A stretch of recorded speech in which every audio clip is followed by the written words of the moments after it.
I'm Beverly. Standing here at the opulent Stanford Medical Gala, surrounded by 500 of the medical community's elite, I can't help but recall the painful moments that led to this. The room falls silent as I'm about to take the stage.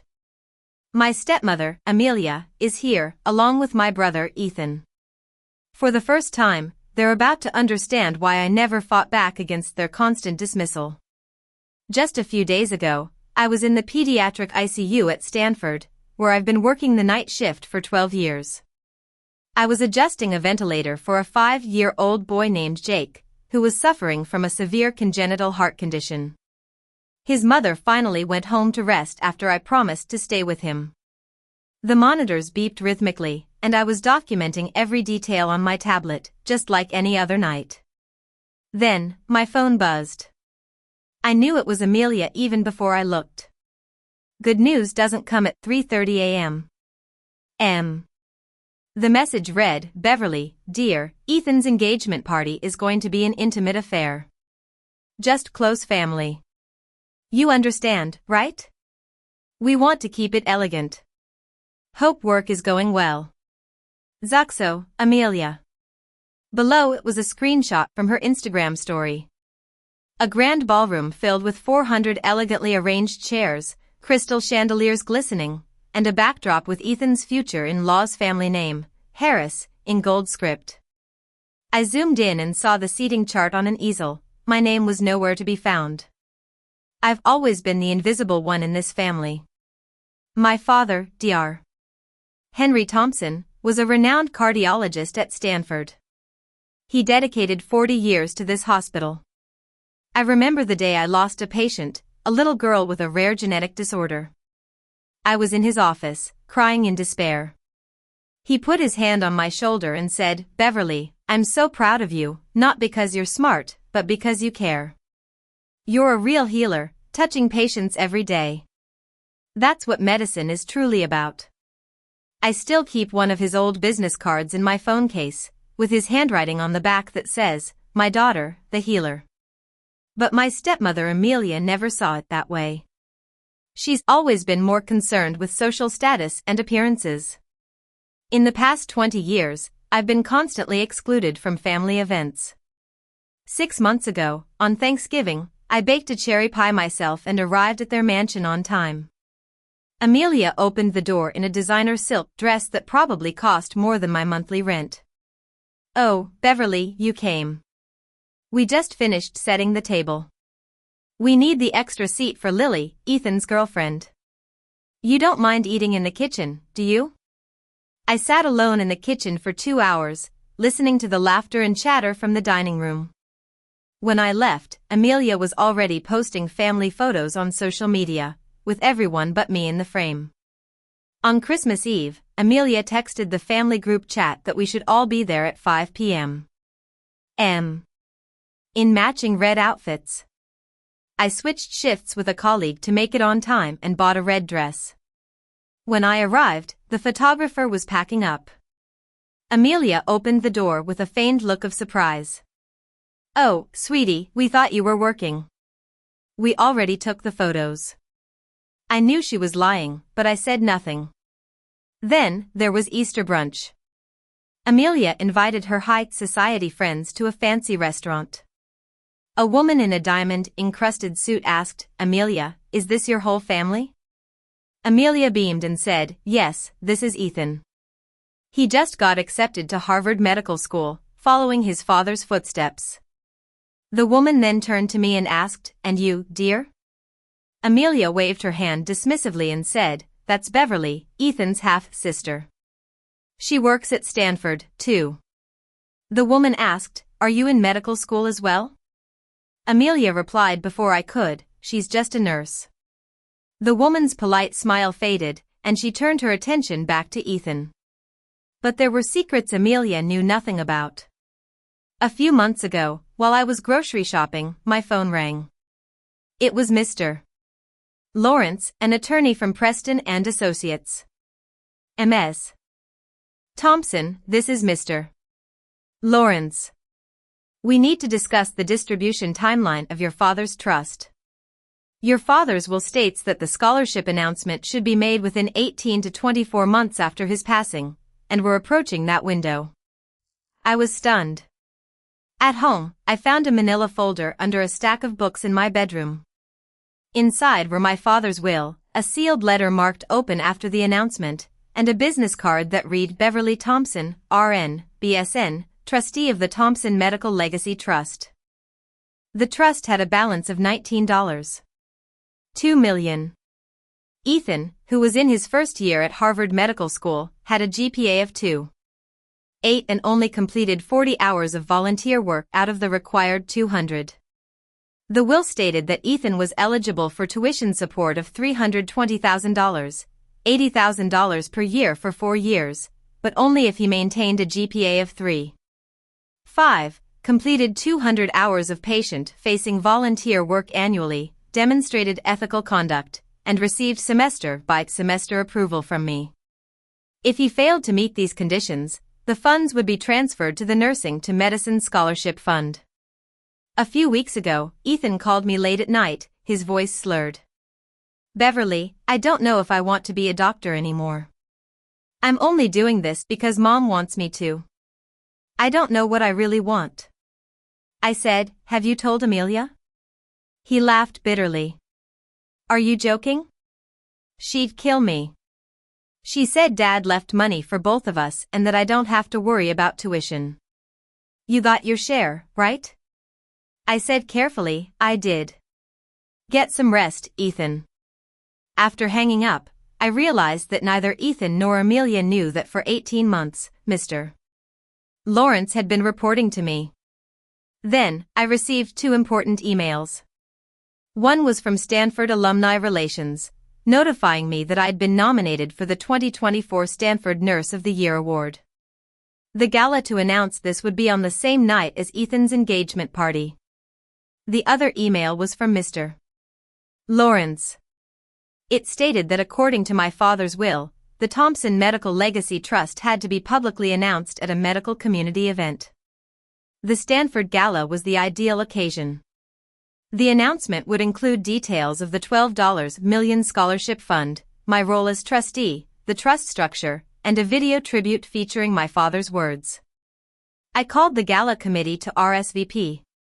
They were delighted and informed me that I'd be seated at table 1, in the VIP section directly below the stage.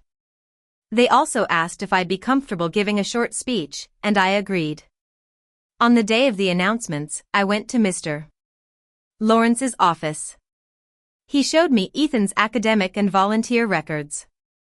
Ethan had 0 patient-facing volunteer hours in his first year, and his medical school application essay only mentioned following his father's legacy and making the family proud, with no mention of patients or healing. Mr. Lawrence said my father added the conditional clauses after reading this essay. I knew that signing these documents would mean Ethan would learn that he wasn't automatically entitled to tuition. But I also knew it was what my father intended. I signed the papers, and Mr. Lawrence gave me a sealed envelope from my father, marked for Beverly. Open after the announcement. I put it in my bag and walked out, knowing there was no turning back. On the way to the gala, I got a call from Miss Carter, the chief of staff of Senator Harris, Lily's father. She said the senator, who was a close friend of my father's, wanted to greet me in person and that he was fully aware of the announcement and supported my father's vision.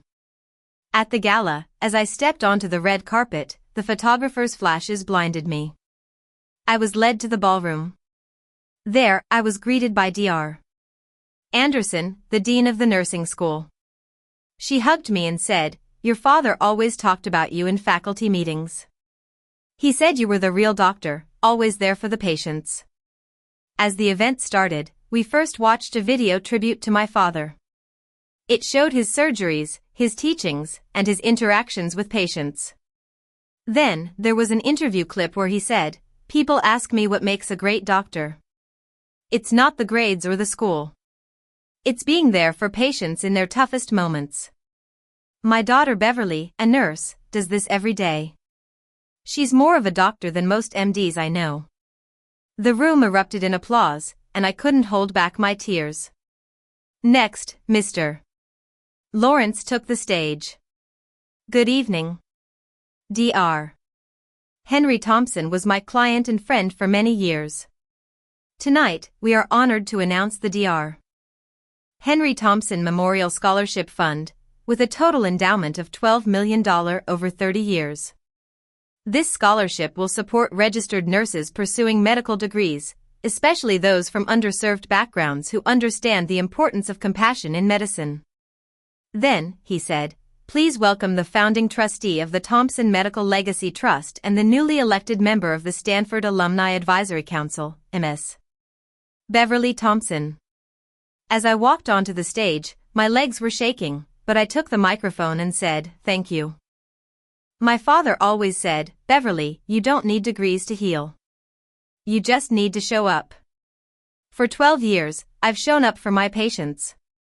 This scholarship isn't about money, it's about honoring those who truly care, like nurses who pursue medicine for the right reasons.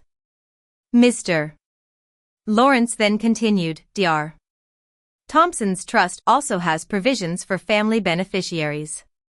His son, Ethan Thompson, is eligible for tuition support, but it's conditional.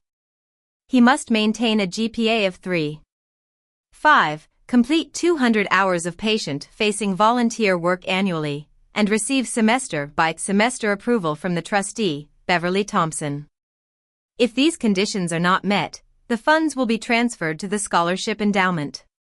Across town, at Ethan's engagement party, he saw the news on his phone. He texted and called me, but I didn't answer. Amelia was also in a panic, realizing she had no control over the trust. After the gala, Ethan called me. His voice was shaking. Beverly, what's going on?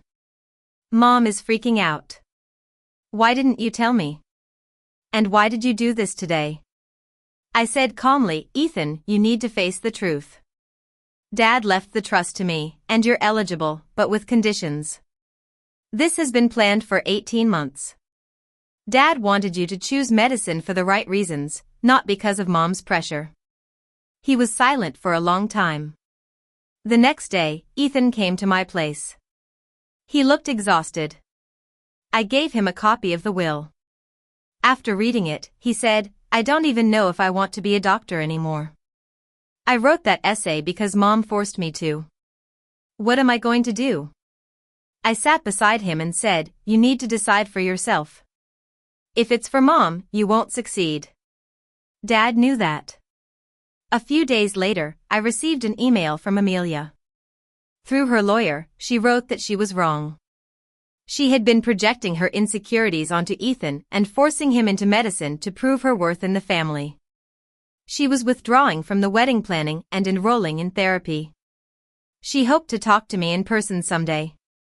I replied that therapy was a good start, and when she was ready to admit her mistakes to Ethan directly, we could talk further. Now, as I stand here at the end of the gala, with people congratulating me and asking about the scholarship, I know that my father's legacy will live on. I still work night shifts at the pediatric ICU, earning an average salary, and wearing my blue scrubs. But I'm no longer the invisible one. I'm the one my father trusted with his $19.2 million legacy and the future of my brother. And I'll do my best to carry on his vision. Some time later, Ethan texted me that he'd decided to take a break from medical school and find out what he truly wanted. He said he was grateful for the wake-up call. And on Thanksgiving, we had a small gathering at my new one-bedroom apartment. Ethan, Lily, and Senator Harris came. There was an empty chair at the table for Amelia, and a framed photo of my father. As we raised our glasses, I said, to Dad, who taught me the true meaning of healing and the importance of standing up for what's right. That night, after everyone left, I opened the envelope from my father. His handwriting was a bit shaky. He wrote, My dearest Beverly, if you're reading this, it means you've done what I asked. You might be blamed, but you know you're doing the right thing. I left you this trust not for wealth but for responsibility. Protect Ethan, but let him find his own path. You're a healer, and I'm so proud of you. I folded the letter and placed it on my bedside table, knowing that I'm exactly who my father believed in. So, if you've ever been underestimated because of your job, remember, you are worthy. You don't need anyone's permission to know your worth, just like I've finally realized mine.